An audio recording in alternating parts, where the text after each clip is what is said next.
آپ کی تعریفیں کریں گے، جو آپ کو جاننے والے ہیں وہ بھی تعریف کریں گے، جو نہیں جاننے والے وہ بھی تعریف کریں گے۔ یہ عزت ہے، عزت۔ بسم اللہ الرحمن الرحیم۔ In the name of Allah, the Beneficent, the Merciful. نحمده ونصلي على رسوله الكريم، أما بعد فأعوذ بالله من الشيطان الرجيم، بسم الله الرحمن الرحيم۔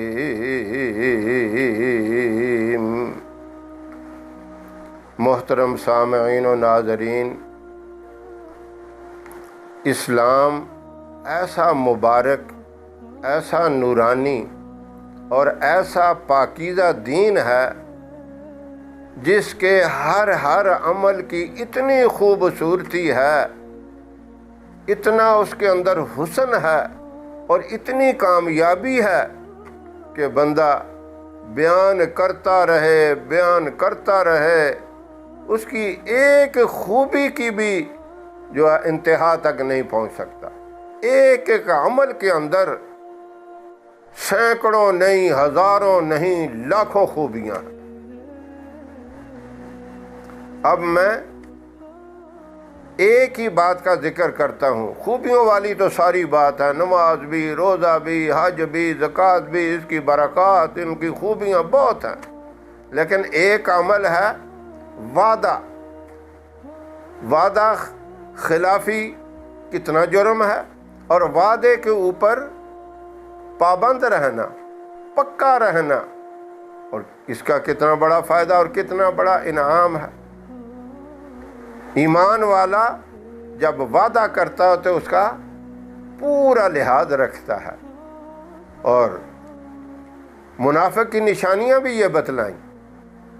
منافق بڑا خطرناک ہے، یہ کافر سے بھی زیادہ خطرناک ہے، اس لیے کہ یہ دھوکہ دیتا ہے۔ کافر تو کھلم کھلی بغاوت کرتا ہے، پتہ چلتا ہے کہ یہ کافر ہے، اور منافق اتنا بڑا دھوکہ، اوپر سے نمازیں بھی پڑھے گا، مسلمانوں کے ساتھ بیٹھے گا بھی، اور ان کے سارے راز حاصل کر کے اپنے ساتھیوں کو جا کے بتائے گا، کہے گا میں تو ویسے ہی ان سے راز حاصل کرنے کے لیے ان کے ساتھ بیٹھتا ہوں۔ آپ صلی اللہ علیہ وسلم کے دور میں جو منافق تھے اتنے خطرناک تھے، اب بھی ہیں ایسے، اس تفصیل میں تو میں نہیں جانا چاہتا، وہ ایک پھر لمبا موضوع بن جائے گا، لیکن خطرناک ہیں۔ فرمایا اذا وعد اخلف، یہ نشانی منافق کی، جب وہ وعدہ کرتا ہے تو وعدہ خلافی کرتا ہے۔ اذا تؤمن خان، جب اس کے پاس امانت رکھی جائے تو اس میں خیانت کرتا ہے۔ اذا حدث کذب، جب کوئی بات کرے گا تو جھوٹی بات کرے گا، پھر لڑائی پہ، جھگڑے پہ اتر آئے گا، کیونکہ صداقت تو ہوتی نہیں ہے۔ سچ کے لیے تو بڑا تحمل چاہیے، برداشت چاہیے، حلم چاہیے، لیکن اس کے پاس کوئی دلیل نہیں ہوتی، سچائی نہیں ہوتی، لڑائی جھگڑے پہ اتر آتا ہے۔ یہ خطرناک نشانیاں۔ اب غور کریں، ہم روزانہ اللہ سے بھی ایک وعدہ کرتے ہیں، اور وہ وعدہ ہر نماز میں کرتے ہیں، اور کس حالت میں؟ باوضو ہو کر، با ادب کھڑے ہو کر، اللہ کی بارگاہ میں دست بدستہ کھڑے ہو کر وعدہ کرتے ہیں۔ کیا وعدہ ہے؟ ایاک نعبد و ایاک نستعین، اے اللہ ہم تیری ہی عبادت کرتے ہیں، و ایاک نستعین، اور مدد بھی تجھ سے ہی مانگتے ہیں، تجھ سے ہی مدد چاہتے ہیں۔ یہ وعدہ اللہ سے کرتے ہیں۔ اب اس وعدے کی جو خلاف ورزی کرے، باہر آ کے کہیں درختوں کی پوجا، قبروں کی پوجا،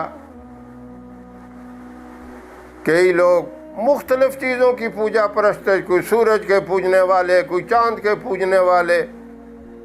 اللہ نے کہا لا تسجدوا للشمس ولا للقمر، نہ سورج کو سجدہ کرو نہ چاند کو سجدہ کرو۔ کس کو سجدہ؟ واسجدوا اللہ، ایک اللہ کو سجدہ کرو۔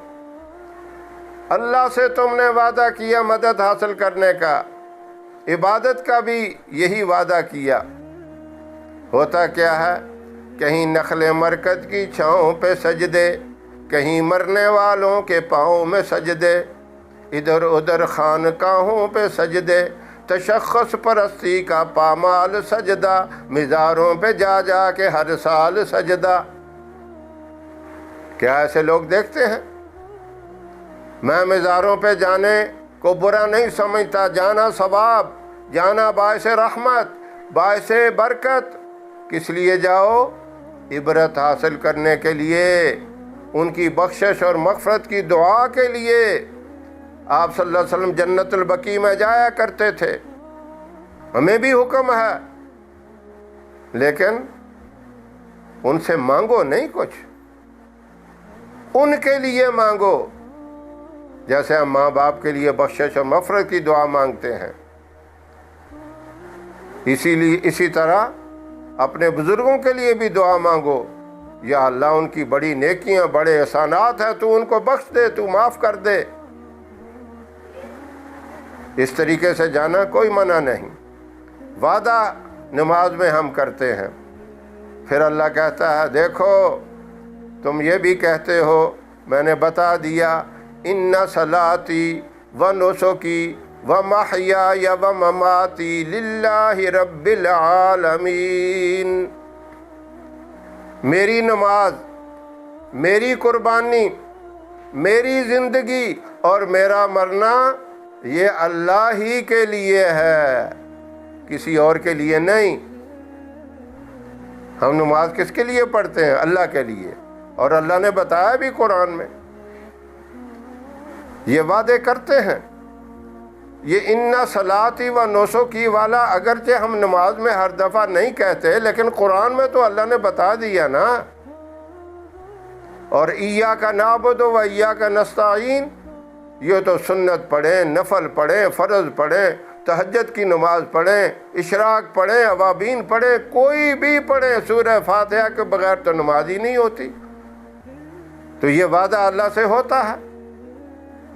اب اللہ کہتے ہیں جو بندہ یہ وعدہ کرے، یا میری بندی یہ وعدہ کرے اور اس وعدے کے اوپر پکا رہے، تو پھر میرے بھی اس کے لیے بڑے وعدے ہیں۔ میرے اس کے لیے کیا وعدے ہیں؟ جو بھی مانگے گا میں اسے عطا کروں گا، میں اسے دنیا میں کسی قسم کی تکلیف نہیں دوں گا، اور آخرت کی بھی نعمتوں سے مالا مال کر دوں گا۔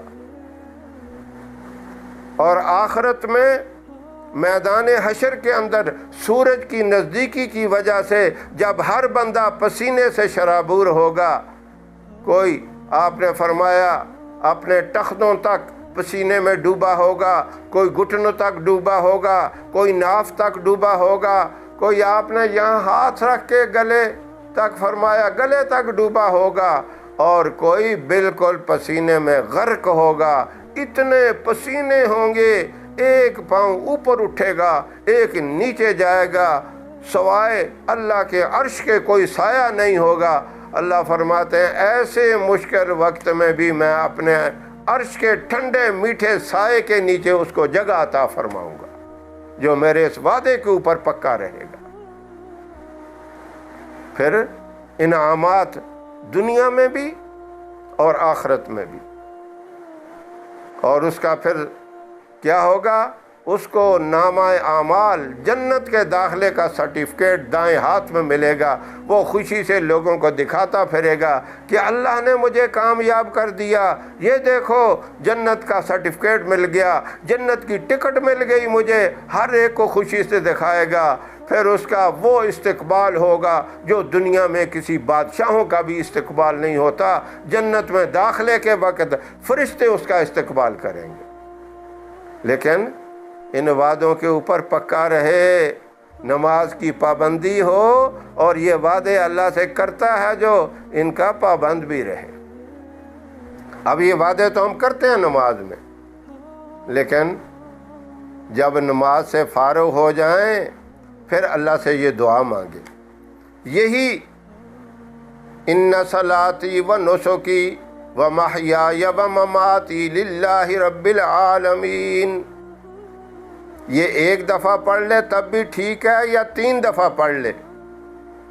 اور اسی طرح پھر ایاک نعبد و ایاک نستعین, یہ بھی 3 دفعہ پڑھ کے اللہ سے دعا کرے, یا اللہ میں نے تو وعدہ کر لیا, اب اس کے اوپر استقامت تو مجھے عطا فرما, اس کے اوپر مجھے ہی مضبوط رہنے کی توفیق عطا فرما, پابندی کی توفیق تو عطا فرما. یہ آپ نے فجر کی نماز کے بعد یہ عمل کرنا ہے, اور رات کو عشاء کے بعد 100 مرتبہ استغفار کر کے یہ دعا کرنی ہے کہ اے اللہ میں نے صبح فجر کے وقت جو وعدہ کیا تھا اس کے اوپر مجھے تو پابند رکھ, میری اس کمزوری کو دور فرما. صبح وعدہ کرے اور رات کو اس کے اوپر مضبوط رہنے کی, استقامت کی دعا کرے, اسے ساری زندگی کا معمول بنائے. کتنا آسان ہے. فجر کی نماز کے بعد یہ پڑھ لینا, ان صلاتی و نسکی و محیای و مماتی للہ رب العالمین, صرف 1 دفعہ, اور 3 دفعہ ایاک نعبد و ایاک نستعین یہ پڑھے. اول آخر اس کے ایک دفعہ درود شریف پڑھ کے دعا مانگے, اور رات کو عشاء کی نماز کے بعد یا رات کو سونے سے پہلے کسی وقت بھی, یا پھر جو تہجد کی نماز کا عادی ہو تہجد کے وقت 100 دفعہ استغفار کرے اور اللہ سے یہ دعا مانگے, اے اللہ میں نے تو صبح وعدہ کیا ہے, میں کمزور ہوں, مجھے تو ہی طاقت دے, تو ہی ہمت دے, تو ہی استقامت عطا فرما تاکہ میں اس وعدے پہ پابند رہوں. اللہ کہتے ہیں تم ذرا پکے تو ہو کے دیکھو, پھر میری رحمتوں کو دیکھ لینا. میں تمہارے ساتھ رحمت کا معاملہ نہ کروں تو پھر مجھے کہنا, پھر تم گلہ کرنا, تم شکوہ کرنا. ہم تو مائل بکرم ہیں, کوئی سائل ہی نہیں, دینے والے کو گلہ ہے کہ کوئی مانگنے والا ہی نہیں. ہمیں مانگنا ہی نہیں آتا اللہ سے. مضبوطی سے, استقامت سے, ہمت سے مانگیں, اور دعا بھی مانگیں کہ یا اللہ تو ہی ہمت دے, تو کیسے کامیابی نہیں ہوگی. دنیا میں بھی اللہ تمام نعمتوں سے مالا مال کرے گا, تنگ دستی اللہ دور کرے گا, بیماریاں اللہ دور کرے گا, اولاد کو نیک اور صالح بنا دے گا, میاں بیوی کے اندر محبت پیدا ہو جائے گی, بہن بھائیوں کے اندر محبت پیدا ہو جائے گی, اہل محلہ والے آپ کی عزت کریں گے, محبت کریں گے, رشتہ دار آپ سے محبت کریں گے, پڑوسی آپ سے محبت کریں گے. یہ کتنا بڑا انعام ہے. اجنبی آپ سے سلام کریں گے اور آپ کی تعریفیں کریں گے, جو آپ کو جاننے والے ہیں وہ بھی تعریف کریں گے, جو نہیں جاننے والے وہ بھی تعریف کریں گے. یہ عزت ہے. عزت سے بڑھ کر اور کوئی چیز نہیں. جسے دنیا کی بھی عزت مل جائے, آخرت کی بھی عزتیں مل جائیں, اسے کیا چاہیے اور. تو یہ اتنا مبارک عمل اور اتنا آسان اور اتنا چھوٹا سا, بچوں کو بھی سکھائیں, گھر میں اس کو عام کریں, دوسروں تک بھی اس پیغام کو پہنچائیں. جو دوسرے بھی آپ کی اس بات پہ عمل کریں گے ان کے کرنے کا بھی آپ کو ثواب ملے گا. اللہ کے خزانے میں کمی نہیں، اللہ تمہارے ثواب کے اندر بھی کوئی کسی قسم کی کمی نہیں کرے گا، پورے کا پورا ثواب دوسرے کو عمل کرنے والے کو بھی اور آپ کے بتانے پر بھی آپ کو بھی پورے کا پورا ثواب ملے گا۔ اللہ ہم سب کو عمل کی توفیق عطا فرمائے۔ وآخر دعوانا ان الحمد للہ رب العالمین۔